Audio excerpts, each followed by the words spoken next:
now. My name is Alessandra. I'm joining from the BingeBooks team, and I'm so excited to be here today with Cheryl Bradshaw, who is the author of Little Girl Lost, and she'll be answering our questions.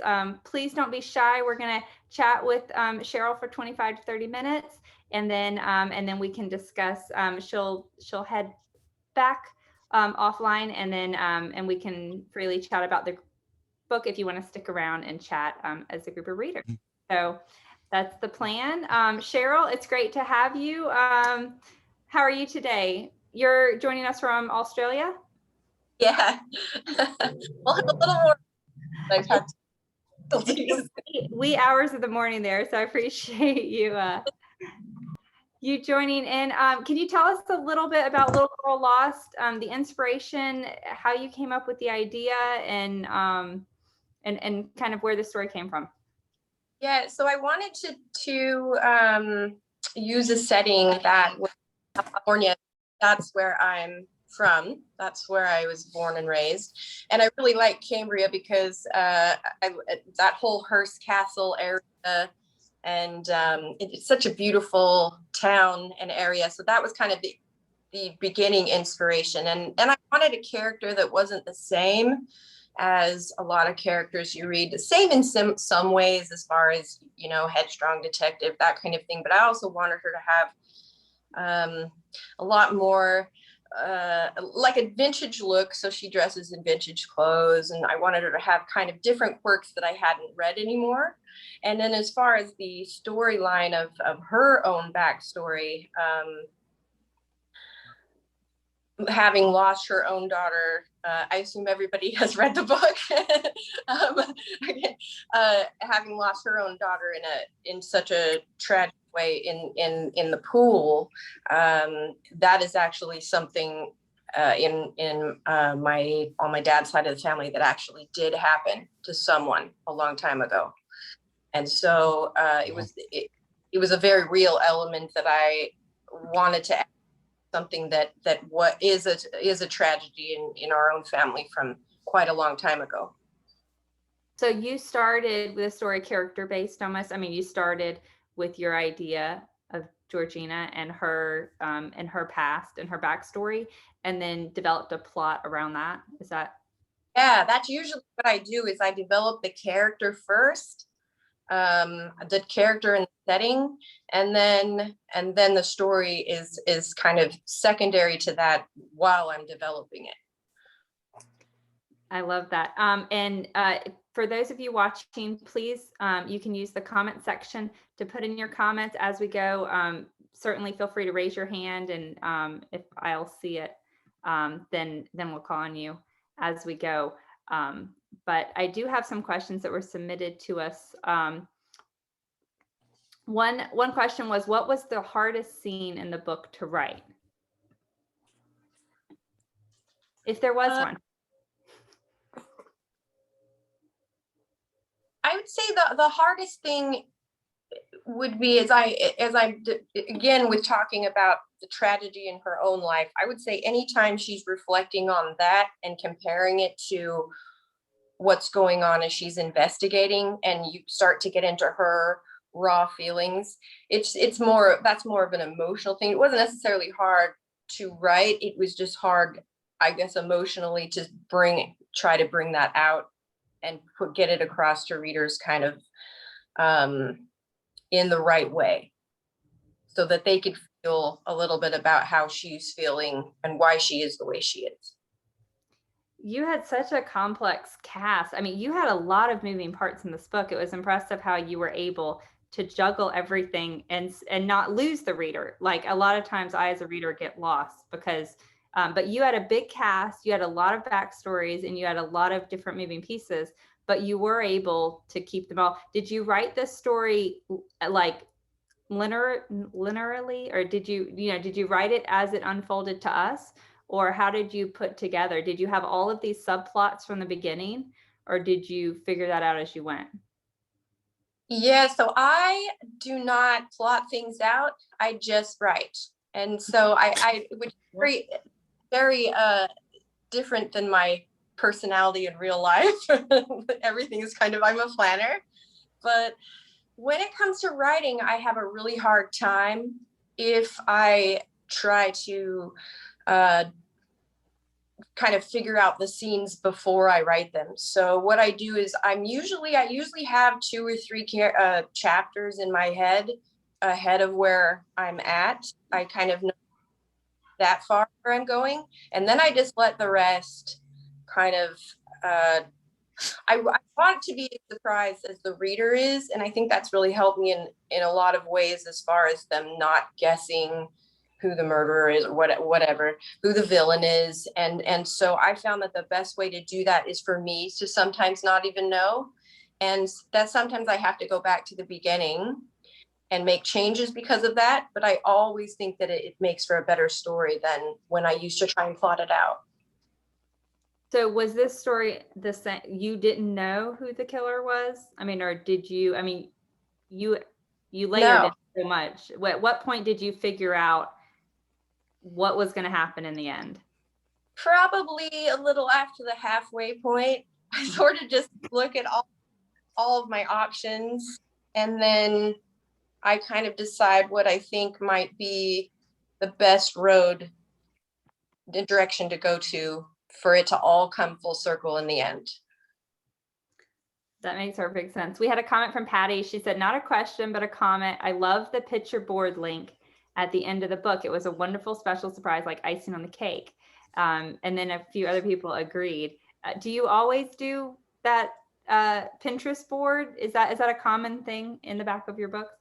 I don't, but it's something I've been trying to remember to do. And so I'm trying to do it for every series. And then where it kind of started was I wrote, in my other series, I wrote a story based on where I'm living right now.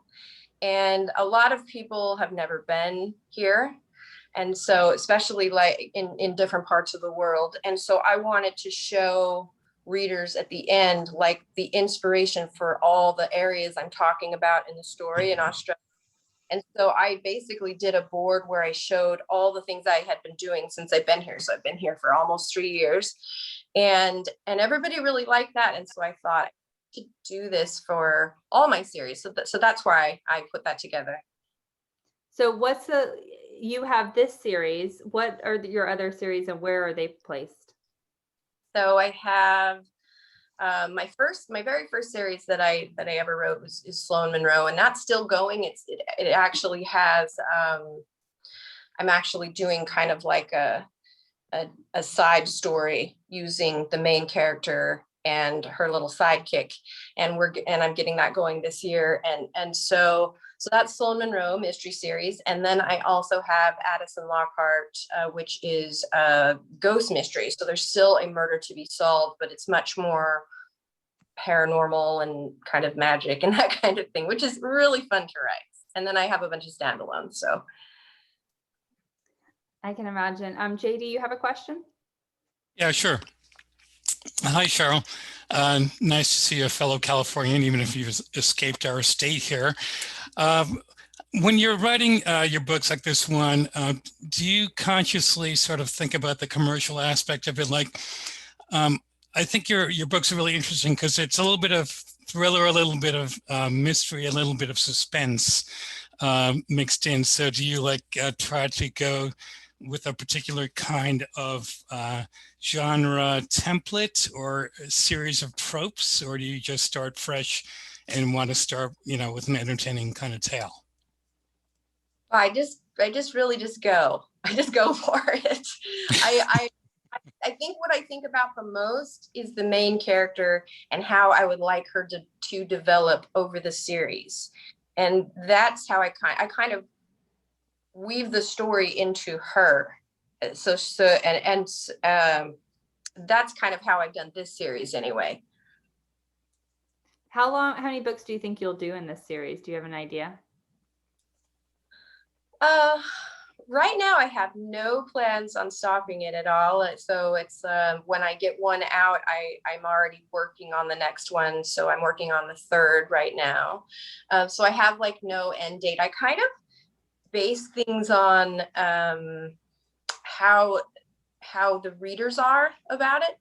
like I tried to start, there was one series I tried to start, and I think I ended up making it a standalone because I kind of looked at the reviews. They were good, but I kind of thought, I don't think there's as much interest in me writing this particular type of story at this time. And so that's sort of like on the back burner, and I'm just holding that. Might go back to it and turn it back into a series again. We'll see. But I just kind of moved that into a standalone. But my main series, as long as readers are reading them, and at the same rate that I'm used to, like when I kind of know how a book is going to do, how it should do, then I just keep going with the series. But I started this new series because I sort of needed a break from Sloan. I wanted to do something different than my Sloan Monroe series. And so in starting the new series, I came up with the idea of Sloan and her sidekick Maddie having their own adventures. So it's sort of like a spin-off of the original series. And so that was kind of great because now I can go back and it's like a fresh idea on a series that I just kind of wanted to branch off from a little bit. But readers love her character. And so I don't want to stop her. I just wanted to take it in different directions. So that's kind of what I'm trying to do there. So I don't really plan. I just see how the books do. And if readers really like them, then I just keep going. You know, our last author, remember, Alessandra, Wayne has a beard meter, so he shaves his beard after, when he's on a certain book or beginning a new one. So, Cheryl, do you like dye your hair a different color for every series? No. Okay. Kind of like I'm in Australia. I'm not coming home for a little bit, and people here are really eclectic with their hair, and I thought that. So. Okay, it's pretty cute. Do you have any celebrations you do? Like, do you do anything special when you finish a book, or how many books do you normally write a year? Well, more since quarantine. So I'm really not quarantined on it. We've never had community transmission in the city that I'm in. Australia has gone on different kind of lockdowns, but I like to go stay at a hotel. That's what I like to do. That's probably my favorite thing, is to go and just hang out in a hotel somewhere out of the city, like a mini vacation. Yeah, I like to go head up to the rainforest and maybe stay in like a rainforest lodge where it's just like you're out in nature, whatever. A lot of times there's no internet, like in your room, you can still get it. So I can still do business stuff, but I'm sort of like having to take a pause and hike and do things that I like that. So that's what I usually will do. I always get jealous of these authors that a lot of authors that I know will check into a hotel for like the last 3 days that they're writing because they're under deadline and they need zero distractions and they just want to order room service and not have any distractions and just never leave their room. And I always thought that just sounded fabulous. Like, being locked, sequestered away. But I know what I would do, which is just watch TV and eat junk food and sleep. So at least I have accountability when I'm at the house. They're like, aren't you supposed to be turning something in? But I love that. So I love that. Yeah. Taking a little mini vacation at the end of each book. That's fun. Like a reward. Yeah. When did you get into writing? What was your journey to start down this path? I used to write. I was in creative writing in high school.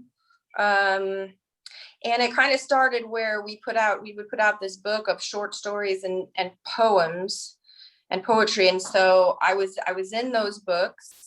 And then I started writing short stories and entering them in contests and things like that, and continued writing in college. And then I just sort of didn't. I kind of went a different direction and did a bunch of different things. And in my 30s, early 30s, I came back to writing and was like, you know what? I'm going to do what I've been saying I'm going to do for over 20 years, which is write a novel and finish it. If I start it, it's going to be finished. And that is how I ended up writing Black Diamond Death, and that published in 2011. once it was finished, I didn't really have any idea if I was going to keep going or whatever, but I loved it. Like it took me a year to write the first book because I was also like researching the industry and reading a lot of other books and figuring out how to write a novel all the way through. And so once I did that, I was able to write them a lot faster. And then after I wrote the third book in that series, so I think in a year I maybe put out 3 books in that series after writing the initial book. And then I hit a bestsellers list, and then agents started calling me, and I was like, oh, I think I can do this full time. And I have ever since. So, and I love it. I think a lot of people don't actually get to do what they're passionate about in life. And I'm so grateful for that. I love it. I love writing the books. I love interacting with readers. It's just such a wonderful opportunity. Well, Sandra, we can ask folks to just unmute their mic and ask a question instead of putting in the chat. Right? Of course. Yeah, that's why I said, if you want to raise your hand and just speak aloud, don't feel at all like you have to. Yeah, so Mandy has a question, right? Yeah. Do you want to unmute, Mandy, or you want? Go ahead. Oh, sure. Hi. I was just wondering how you got into writing mysteries. Like, do you have family that's in law enforcement, so you kind of know about it, or you're just interested in it? That's a good question. I wanted to be in the FBI when I was in high school. Wow. And that was something that I was really fascinated with that. And I was fascinated with forensics. I still am. Like I do forensics classes, and I'm just so and then at the same time I was going through, I had a printed list of all Agatha Christie books in order, and I was just starting at the top and going down and reading every single one of her books. And so it just, I've always kind of been drawn to that particular genre. Other genres I like as well, but not much as mystery and thriller. Do you see a clear delineation? I always get kind of fuzzy on what's mystery versus thriller. Do you know if there's a clear distinction of what makes one over the other? Like, I always feel like thriller is a lot, is kind of darker and grittier. Mm-hmm. It's weird because I consider my books more mystery, but a lot of people think that I kind of blur the lines with my books too. Like, they're sort of part mystery and part thriller, because some of them do have dark, subplots and whatever. So I don't know. It's really easy I think for my books personally, it's easy to be both. But a lot of author friends that I read in the same genre, I think their books also sound that way. Some of them sound a lot more thriller, especially I find men's books. Like, if I'm reading men's thriller, it always to me sounds a lot more thriller. Like, Lee Child books to me are just solid. They're so thriller and not as much mystery. They're just always action packed, go, go, go. And so to me, that's the only distinction I have between like what is like a hardcore kind of thriller, something that blurs the line in mystery. Unless you're writing cozy, then you're in your own world. Yeah. Tried that, and readers were like, this is like more mystery. This is not a typical cozy. And I thought, yeah, I'm not sure I can write those.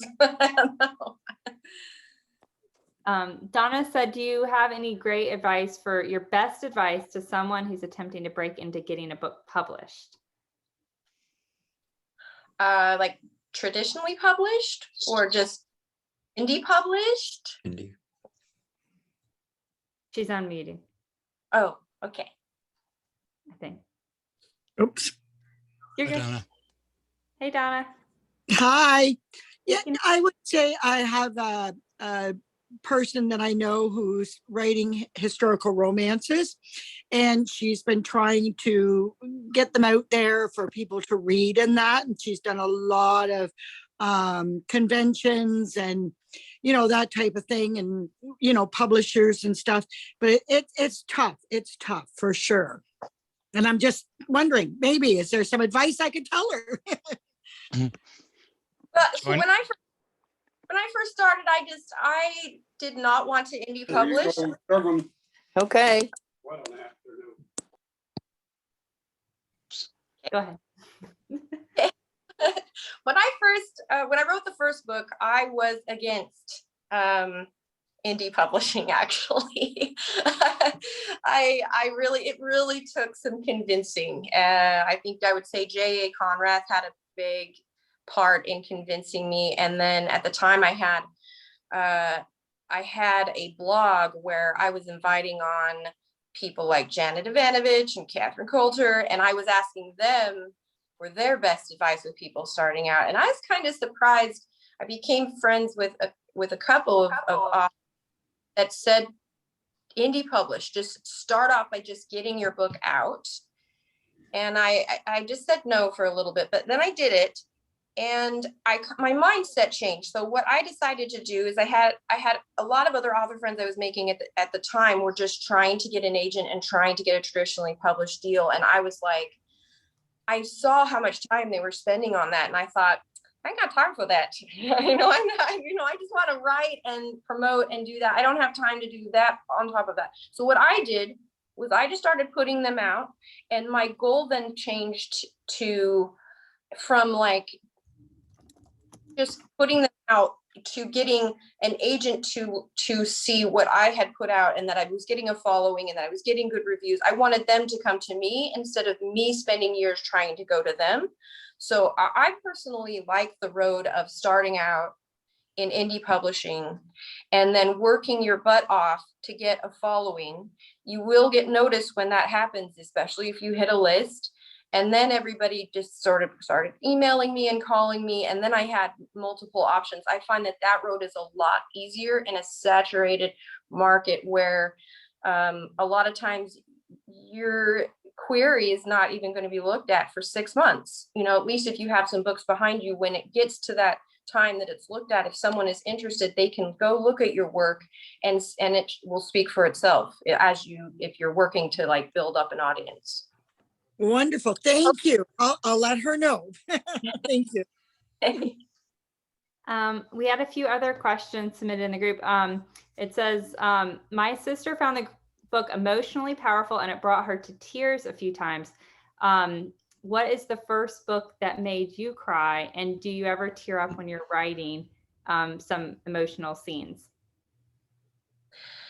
Yeah, I definitely do. And it really is crazy because it comes out of nowhere.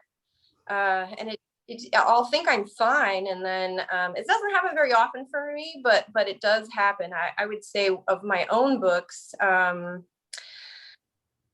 Stranger in Town was the fourth in the Sloan Monroe series. And that is about, I was kind of trying to shine a light on human trafficking, which I talk about after the book is over. And it just was about children that were being abducted for specific being paid for, and that really exists in the world today, which is you can choose your age, boy or girl, the hair color, and there are people that will go out and find that and abduct that child, and it will go to the person who's paid for it. And when I was writing the scene with the child being scared and Sloan, my main character, getting to where she was going to find the children that had been abducted, that was very powerful for me. And that was really hard for me to actually the scene got really intense for me. And I thought, I hope that readers will feel the same way that I'm feeling when they read it. I think that's normally the case. If you're emotional when writing it, I think it comes through. Yeah. Another great question was, is there anything about this novel that you had to edit out but could have stayed in, or something that you didn't put in that after the fact you said, oh, it would have been great if I added, this scene? Not so much on this particular book. I do have other books where I'll maybe, as I'm going back through, I'll edit out a chapter that I think doesn't need to be there or whatever. But this book kind of flowed in a pretty good way from start to finish. And other than editing it and proof and going back over it a few times, like I was happy with how it layered throughout the book. So there wasn't a whole lot of changes that I made to it. And we are coming out at the bottom half of the hour. So if you have any last questions, please get them in. Eric, do you want to just ask? Yeah, okay. That's what I was going to say. Why don't we get people to actually ask directly? Sure. Yeah. Hi. I love that area that Little Girl Lost is set from San Luis Obispo up to Cambria. And I assume that's where you grew up because you write about it so well. But now you're in Australia. So do any of your books take place in Australia, or will they in the future? And whereabouts are you in Australia? In Cairns. So it's Oh. Scotland, and it's kind of where Great Barrier Reef rainforest. Yep. I came here initially on a 2-month vacation by myself. It was like a bucket list thing, and met my boyfriend on the 5th day. He's Australian, and I'm still here. I have 2 books set here so far. I have a novel and then a shorter story. Those are both in the Sloan Monroe series that are set here. And I actually grew up in Tehachapi, which most people don't know where that is. Right. So it's between Bakersfield and Lancaster. But I've traveled all through California, and I love writing in different places of California because it's obviously near and dear to my heart from growing up there. Great. If some of us come on down to Cairns, can we get a tour of the Great Barrier Reef? Yeah. Okay. All right. What's I'll the take great? long- What's How the great? long did you live in Tehachapi? Oh, they can't. Sorry. Okay, say that again. How long did you live in Tehachapi? Because I think you know my son. He grew up there also. Oh, who's your son? Jeff don't mind Miller. Yes, I know Jeff Miller. We were in school together. Isn't he Sounds like in like- something? Is that the right Jeff Miller? Yeah, that's my. Yeah. Yeah. So I go through it from elementary school. We got there at about I lived there. I lived in California and then moved away. My family moved away for a few years, and then we moved back when I was 10. And then the rest of my went to school from 10 until I graduated then in Tehachapi. Which Sorry? grade school did you go to there? Wells. Oh, okay. Because I was a teacher's aide at Wells. Oh my goodness. The small. But Jeff knows who you are. He's got a terrible memory. I was very, very shy back then. I'm probably still shy, but not as If you remember him, he was not shy. No, I do. He was fun. Well, I have read all your books, and when I saw you basing some of them in Tehachapi, I was just so excited. And then I saw your Facebook one time, and I saw Jeff and Fletcher and a few other kids on there, and I thought, oh my gosh, she went to school. So I've told my grandchildren. I love your books, by the way. They are fantastic. Thank you. Do you think you'll always write mystery? You think you'll stay in that vein? I know you said that you like forensics, and have you ever had a desire to write anything else? I think I will always be writing mysteries, but I really want to write a witch series. Like I really want to go out more over into paranormal. I think that there's not a lot of competition as there is in mystery and thriller. And I don't feel like there's enough people writing that kind of stuff like that. Those kind of books I really like as well. And so I really am, and I have some just jotted down notes that I will write every once in a while when I think about something I want to add to that. But right now I have too much going on, but I do want to, that is something in the next couple of years I would like to start, like a witch series. That was going to be my question, paranormal, because Georgina has I mean, I don't want to say powers, but you know what I mean. She has insight. And then you mentioned your ghost series. So I was curious, yeah, if it would. Yeah. Yeah. Yeah, I really like that element about her personality, because it's not like she's has magic or anything, but she dreams things that sometimes have happened or are about to happen, and I've had enough experiences of that in my own life that it's very easy for me to write that in a character and hopefully make her seem real as a mystery series, and not trying to push it over into like magical paranormal or whatever. I liked how it still felt very real. Yeah, I wasn't taken out of the story by and gone, oh, that's unrealistic. Yeah, we have a lot of positive feedback on your witch series. I love that. And you write such great female characters, so it'd be great to have witches. All right, any last questions before we let Cheryl head off? This is your chance. I love the kitty cat. All right. Okay. All right. Thank you so much for joining us today, Cheryl. We really appreciate it and having you on. And we'll stick around. Anyone is welcome to stay around, and we're just going to discuss a few discussion questions about the book. And but I hope you guys have a great day if you don't stay. And thank you again, Cheryl. If you're interested in joining more BingeBooks Book Club chats, check us out at bingebooks.com, and we would love to see you at future chats. All right, Thank you again. Really fun.